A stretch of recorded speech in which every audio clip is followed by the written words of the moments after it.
Ouais, il a longtemps rongé son frein derrière Smailagic, qui était peut-être à ce moment-là le plus grand ailier droit. Il a attendu, puis maintenant, voilà, il est là et il est bien là quand même. Hein. Smailagic qui a joué en France. Oui, à l'US Ivry en effet. Et puis à l'Ivry-Gargan aussi, je crois. Et oui, exact. Guigou. Allez, Mickaël, c'est à toi maintenant de jouer, Mika.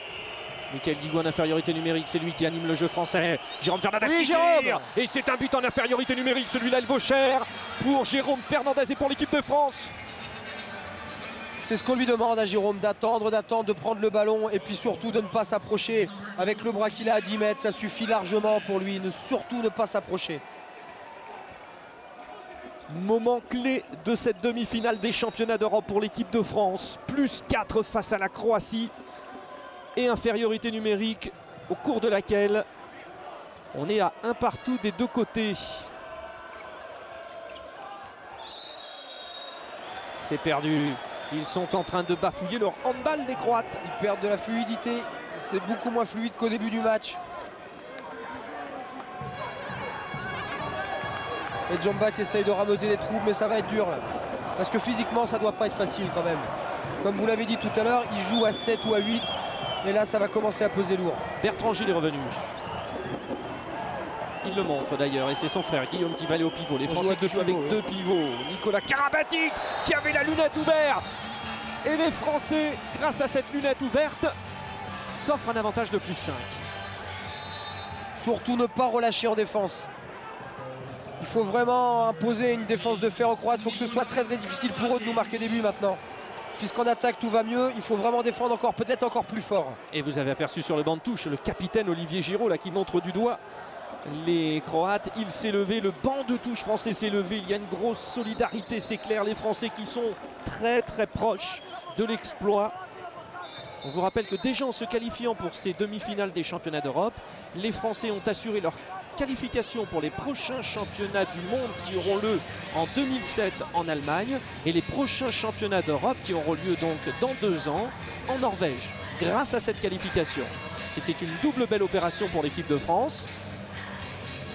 Et puis donc en cas de victoire, c'est la finale sûre et c'est donc la première médaille dans un championnat d'Europe assurée. On a fait rentrer Denis Buntic du côté croate. Qui lui aussi a un très peu de temps de jeu, hein, le joueur du club croate Medveska, qui est le grand adversaire croate du club du Badel Zagreb, devenu FK Zagreb. Arrêt encore de Thierry Omeyer. Allez, les Français qui ont la balle. Ils sont 7 joueurs croates à évoluer dans le championnat croate, 9 joueurs français à évoluer dans le championnat français. Tous les autres joueurs, bien sûr, sont soit en Allemagne, soit en Espagne, hein, pratiquement, des deux côtés. Guigou, Karabatic, Guillaume Gilles, Jérôme Fernandez. Allez, les Français qui ont pour l'instant le jeu à leur compte, qui maîtrisent bien. Il va falloir rentrer, attention, c'est à Jérôme Fernandez. Non, il a vu Lucas Ballot. On repart, attention au refus de jeu, il va falloir tirer rapidement. Jérôme Fernandez, les arbitres n'ont toujours pas levé, ça y est, ils ont levé le bras. Les Français vont avoir la corde au cou, il faudra se libérer très vite de cette balle. Non seulement il va falloir tirer vite, mais surtout penser au repli. Allez, Jérôme Allez, il faut replier. Et Jérôme Fernandez. Alors, c'est bien finalement parce que le ballon est allé très très loin dans les filets. Et donc ça laisse le temps de se replier. Golutza l'amène, hein, Greg. Oui, Golutza l'amène. Je pense qu'on va laisser Ivanovic se reposer un peu. Si les Croates arrivent à revenir, on va lui demander de finir le match comme d'habitude. Et on se bat sur tous les ballons, c'est exactement ce qu'il faut faire, se battre et maintenant ne plus se précipiter. C'est encore un ballon perdu pour les Croates. Nous arrivons à la moitié de cette deuxième mi-temps. Et les Français ont bien la maîtrise du problème. Ah, il n'est pas content, Serva. Un changement côté français. Lucas Ballot laisse la place. Retour de Joël Abati qui va donc retrouver son deuxième poste. Ailier, il joue aussi de temps en temps à Magdebourg à ce poste d'ailier. Oh là là, Guillaume Gilles a pris un tampon. Alors oui, 2 minutes pour Davor Dominikovic, sans doute pour l'ensemble de l'œuvre collective des Croates. Parce que regardez, je pense que c'est Denis Poljaric. Après, ça va encore sur Jérôme Fernandez et sur l'aile. Tout à fait. Allez, ce serait bien que Mickaël le mette, ce penalty. Ça permettrait surtout de ne pas relancer Vlado Chola dans la partie. Ouais, oui, Mika Guigou, très calmement, Michael Guigou. Et ça continue, plus 6. Les Français qui sont vraiment bien partis. Comme Claude a pris vraiment là beaucoup de temps pour expliquer aux joueurs, c'est révélateur. Hein. C'est-à-dire que c'était un discours guerrier finalement, sans trop de points techniques de la part de Lino Servar et un recadrage très technique, très posé de Claude Onesta. Oui. Greg Fred? Oui, Cédric. Oui, simplement pour dire que pendant le temps mort, j'observais un peu Thierry Omeyer là. Je peux vous dire qu'il est dans le match et il a beaucoup discuté avec Johan Ploquin, il s'est bien calmé, il a bu un coup. Et quand il est revenu dans ses buts, il a harangué ses partenaires en hurlant « On va la chercher, on va la chercher !» Et là-dessus, Thierry Omeyer n'a rien pu faire face à Ivano Balic. Mais on sent bien effectivement, Cédric Burdet, que Thierry Omeyer donne l'impulsion à cette équipe de France depuis ses cages. Allez, faut tout de suite reprendre le jeu en main. Faut que Guillaume continue. Et voilà, c'est de la récitation, c'est clair que quand on ne garde pas le ballon, quand on sort le ballon, quand on se fait des passes et qu'on attend le bon moment comme par hasard avec des joueurs comme Karabatic, Fernandez ou Guillaume Gide, le handball devient beaucoup plus facile en effet. À 103 km/h, le petit Nicolas Karabatic, 21 ans, devenu star de la Bundesliga, acquis leader du championnat, meilleur buteur français de cette Bundesliga. Il est face à Balic. Attention, Didier Dinard a récupéré, les Français peuvent récupérer la balle en montée de balle tout de suite. Ils étaient complètement surpris, hein, les Bleus. Oui, ils attendaient la faute, je pense. Mais maintenant, c'est pas forcément à nous d'accélérer le jeu. On a 6 buts d'avance, il reste un quart d'heure. Ça va être aux Croates d'aller, comme l'a dit Claude pendant le temps mort, ça va être aux Croates de venir chercher le match maintenant. Et nous, on n'a qu'à attendre. Allez. Oh, il est beau, ce but de Michael Guigou qui est en train, une nouvelle fois, de collectionner les réalisations dans cette rencontre. 6 sur 8 pour Michael Guigou, 6e but du Montpellierin. Ah, il m'a l'air résigné, Vlado Chola, dans les buts. Regardez-le, il a les mains sur les hanches. Il a l'air vraiment résigné. Michael Guigou, 6 buts. Jérôme Fernandez et Bertrand Gilles, 4 buts. Et avec 3 buts, Nicolas Karabatic. Voilà pour les Français. Mitlicic qui cherchait Renato Sulic. Il ne se trouve pas. Et c'est vrai, Greg, encore une fois, ils se chamaillent sur le terrain, nos amis croates. Là, hein. Ils n'ont pas peur des mots, ils s'engueulent, tout simplement. Allez, vous l'avez dit. Oula! Eh bien, pour la première fois, Thierry Omeyer n'est pas forcément décisif sur une parade. Il s'en veut d'ailleurs. Je pense qu'on peut lui pardonner quand même. On peut lui pardonner. Ah non, moi je lui en veux beaucoup. À 17 arrêts, on peut lui pardonner. Qui peut en vouloir aujourd'hui à Thierry Omeyer? Personne, absolument personne. Guillaume Gilles, Bertrand Gilles. Allez, alors ça c'est peut-être la 4e fois de suite qu'il nous le passe celui-ci. Qu'il le garde parce que ça marche très bien. On va y revenir, hein, bon, parce que là il y a une montée de balle, tentative de kung-fu pour les Croates, ça n'a pas marché avec une belle défense de Michael Guigou. Jamais peut-être on a eu une relation demi-centre pivot de la sorte dans l'histoire du handball français. Oui, en effet, oui. Mais vous savez, ils ont commencé le handball ensemble, ils ont joué à Chambéry ensemble, ils sont partis à Hambourg ensemble. C'est vrai que ces petites relations à deux comme ça, maintenant ils l'ont sur le bout des doigts, ils peuvent se trouver sans même se regarder. Mais jamais ils n'ont pu la réciter, pourtant ils étaient ensemble au championnat du monde 2001. Ça n'a jamais été aussi bien entre les deux frères Gilles que cela. Non, parce que peut-être que Guillaume n'avait pas forcément le temps de jeu qu'il méritait, ou alors il avait peut-être pas la forme qui aurait pu permettre aux deux de s'exprimer ensemble. Et regardez, c'est encore lui là qui fait la défense. Bon, il est en zone, ça fait penalty. Ouais, c'est du grand Guillaume. Oui, c'est en ce moment, c'est vraiment du grand Guillaume. Alors, penalty pour la Croatie. On est donc à... Oui, ça fait +7 quand même. Hein. Bon, ça commence à sentir bon. Oui, on est tous un petit peu superstitieux. On va rien dire, mais ça commence à sentir bon. D'ailleurs, on ne dit rien. On pourra parler si Thierry sort le penalty. Allez, vous pensez. Sinon, après, il y a toujours suspense. Zomba face à Thierry Omeyer. Oh le là, magnifique. Oh le là.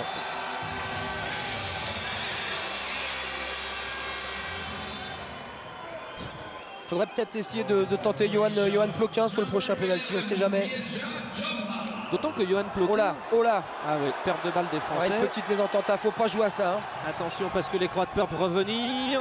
Il y a une petite faute là quand même. Oh là là, que dit l'arbitre? Il accepte le but de Mirzad Zomba. À mon avis, il s'était aidé avec son bras, mais... Là, sur Jérôme Fernandez, non? Non, il n'y a pas grand-chose. Franchement, il n'y a pas grand-chose. Et le public croate qui se réveille. Là, on va avoir 5 minutes. Ça va être très, très, très important. Mirsad Zamba avec 6 buts est le meilleur marqueur croate pour l'instant. 3 buts pour Sulic et Balic. 7 buts d'ailleurs hein, pour Zamba précisément. Karabatic. Aïe, aïe, aïe, aïe, aïe. Ouais, non, c'est penalty. Penalty et une nouvelle fois, Guillaume Gilles a pris un coup. Ah, il va falloir regarder le ralenti là. On revoit ça. Karabatic pour...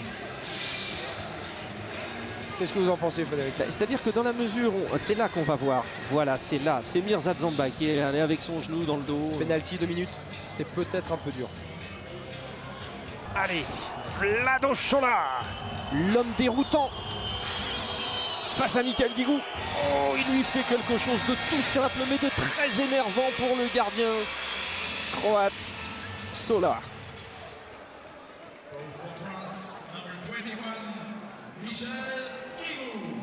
N'a pas été déterminant hein, aujourd'hui Vlado Chola. Non, il n'est pas à la fête en effet. C'est quelqu'un qu'on adore, hein. C'est quelqu'un de très gentil qui s'est beaucoup fait à la vie française. Il est reparti jouer notamment en Hongrie à Vesprem. Attention Balic. Ouais, et Chola habituellement était très très fort hein, face aux Français. Et là aujourd'hui, il retrouve finalement un niveau un peu inférieur, qui était celui qu'on lui reprochait d'avoir à Chambéry, on vous le rappelle, quand il évoluait. Aux côtés de... Bien, il y avait Stéphane Stocklin, Daniel Narcisse, la fameuse année où Chambéry est allé aussi en Ligue des Champions. Ouais, je crois qu'il y a eu une grosse incompréhension entre Vlado Chola et Chambéry. Ça s'est pas forcément très bien terminé. Karabatic, Fernandez, allez les Français là. Il y a la possibilité à 10 minutes de la fin de creuser encore plus l'écart, peut-être le décalage. Mais non, pas du tout. Vous voyez quoi là, Greg? Bah rien du tout, moi je pensais que c'était très bien joué de la part des Français et qu'il fallait laisser jouer tout simplement. Et dans la foulée, roucoulette d'Igor Vori. Alors on parlait des moments forts tout à l'heure, je pense que les Croates sont en train un petit peu de ressortir la tête de l'eau. C'est le moment ou jamais de remettre un coup de deuxième parce que là il ne faut pas les laisser revenir, surtout pas. Il reste 9 minutes encore, c'est très long, très long. Il faut que Guillaume reprenne la baguette, on réorganise tout le monde et qu'on continue à marquer des buts et surtout à défendre. Guillaume Gilles, Nicolas Karabatic avec Jérôme Fernandez. Il y a un petit peu de mal à passer maintenant. Hein. Jérôme Fernandez en pénétration. Joël Abati va essayer d'y aller. Joël qui n'a pas pu peser autant que d'habitude dans ce championnat d'Europe. Et pour l'instant, sur les 6 joueurs de champ, 4 ont été champions du monde côté français. Bertrand Gilles qui va provoquer un pénalty, c'est bien vu. Oui, sur les 7 joueurs là pour l'instant, 5 champions du monde. Au total, il y a 8 champions du monde de 2001 dans cette équipe française. Plus les petits jeunes, hein, Karabatic, Abalo, Guigou. Plus ceux qui le deviendront, forcément. Ah, oui. Avec une équipe comme ça, il n'y a pas de raison. Eh bien oui. Allez, Vénio Lozère à la place de Vlado Chola. Mais c'est toujours le même tireur côté français, Michael Guigou. Il va chercher Michael son 8e but. Il n'a rien manqué au pénalty, 4 sur 4 pour l'instant et ça fait 5 sur 5. C'est un métronome, Michael Guigou au pénalty. Alors, faisons les comptes. Plus 6 et 8 minutes 30 encore à jouer. Ce qui veut dire que ce n'est pas encore gagné. Non, mais ça va bien quand même. Je vois... On va pas parler trop vite, mais avec en plus Thierry qui est derrière, qui fait les arrêts. De toute façon, les Croates, il va falloir qu'ils prennent des risques. Il va falloir qu'ils tirent très vite parce que pour remonter les 6 buts, il faut obligatoirement prendre des risques. Et avec Thierry qui est en chaleur depuis le début du match, je pense que ça va être très dur pour eux. Et bien entendu, Guillaume, une fois de plus, va nous mener le jeu. Il va prendre beaucoup de temps, il va calmer le jeu. Et maintenant, il faut mettre le pied sur le ballon, comme on dit au foot. Hein. 8 minutes pile, Fernandez, Karabatic, Guigou. Oh, c'était intelligent là sur Guillaume Gilles.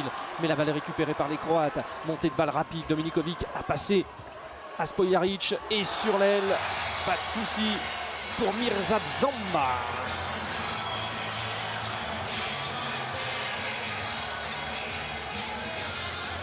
C'est-à-dire qu'à la moindre faute, évidemment. Hein. Oui, il faut pas perdre de balle maintenant.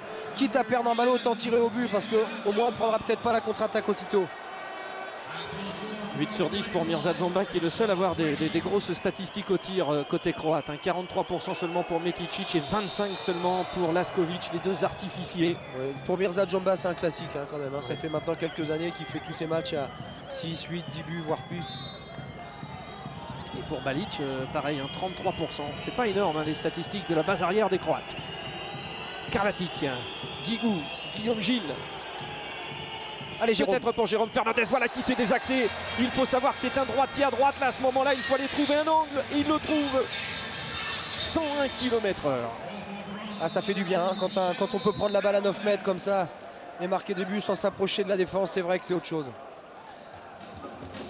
On parlait du mondial 2001 tout à l'heure. Et bien, lors de ce mondial, Jérôme avait été déterminant en demi-finale dans la deuxième mi-temps face à l'Égypte. Il avait fait basculer le match. Et puis l'entame de match aussi face à la Suède en finale où il avait fait balancer le jeu. C'est vraiment un joueur impressionnant qui s'est en plus bonifié en jouant à Barcelone. Il a mûri énormément. Maintenant, c'est très rare que Jérôme passe à côté d'un match. Il est devenu non seulement beaucoup plus sobre qu'avant, mais surtout beaucoup plus efficace. Balic face à Guillaume Gilles. Joël Abati était prêt à jaillir, mais la balle est toujours pour l'équipe croate avec Balic. Laskovic. Allez, il se relève, attention, c'est le piège. Expérience et pénalty. Eh oui. Alors, l'arbitre demande à Joël Abati de se lever. Voilà, on le craignait. 2 minutes pour Joël Abati. Alors, ça vaut 2 minutes ça ça vaut peut-être 2 minutes, sauf que sur l'action d'avant, Guillaume Gilles s'arrête parce qu'il y a un joueur croate à terre. Le joueur se relève. Je crois que c'est Lapcevic qui se relève et qui repart. Tout le monde s'arrête et les arbitres ne sifflent pas. Je trouve pas ça très juste. Tout à l'heure, au cours d'un temps mort, Claude Onesta disait « Faites attention, ils vous font 2-3 grimaces et vous êtes piégés ». Et bien là, c'est exactement ce qui s'est passé. Allez, Johan Ploquin, qui longtemps a été le meilleur gardien en termes de statistiques. Peu de temps de jeu, mais beaucoup d'arrêts. Alors c'est ce qu'on lui demande maintenant. Johan Ploquin de Toulouse, non, il est battu par Mirza Zamba.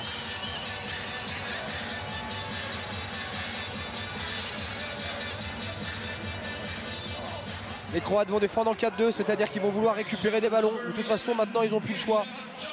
On est à 5 buts d'avance. Il reste plus que 6 minutes. Et logiquement, Claude fait rentrer Luc Caballo. Allez, Luc. Allez, c'est peut-être Luc là, qui va nous faire une... Eh oui, c'est bien, ça c'est bien, ça c'est bien. Il va provoquer. Il fait en tout cas sortir pour 2 minutes. Mais bien sûr, il mesure, il a 10 cm de moins que Bory. Il est beaucoup plus rapide. C'est à lui d'aller chercher le 1 contre 1. Et après le petit coup d'éclat, comme vous nous aviez habitué, Greg Anquetil sur votre aile droite, il est capable de les faire. Luc Caballo. Allez, 5 contre 5, des espaces. Surtout, libérer le ballon, ne pas enterrer la balle. Et là, on est à plus 5 à 5 minutes. Penalty 2 minutes, oh, ça sent bon. Oh, ça sent bon là. Oui, c'est pas mal. C'est pas mal. Donc maintenant, 5 Français contre 4 Croates. Sortie de Denis Spoljaric. Guigou, pas de problème pour Michael Guigou. Face à Vlado Chola, ça continue. 6 sur 6, 100% au pénalty pour Michael Guigou.